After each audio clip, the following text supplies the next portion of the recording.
এখানে আমি half KG mutton নিয়েছি। এই মাটনের জন্য আমি একটা পেস্ট তৈরি করে নেব, যার জন্য এখানে নিয়েছি কাঁচা লঙ্কা, গোলমরিচ, গোটা রসুন আর আদা।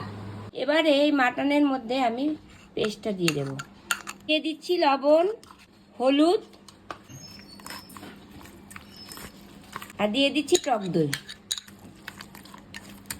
এগুলো ভালো করে মেখে নেওয়ার পর এর মধ্যে দিয়ে দেব সামান্য পরিমাণ সর্ষের তেল। আর ভালো করে মেখে নিয়ে 1 ঘন্টার জন্য ম্যারিনেট হতে দেব। দিচ্ছি নুন। এবারে আমি আলুগুলোকে ছেড়ে দেব। সামান্য পরিমাণ হলুদের গুঁড়ো। আলুগুলোকে এখন তুলে নিচ্ছি।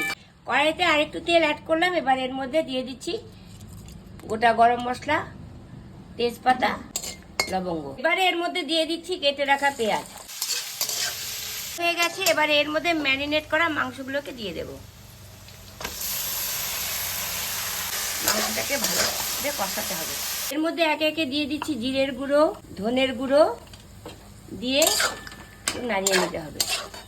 এর মধ্যে কেটে রাখা টমেটো দিয়ে দিতে হবে। এবারে ঢেকে দিতে হবে। এবার ঢাকনাটা খুলে মাংসটা কিছুক্ষণের জন্য কষাতে হবে।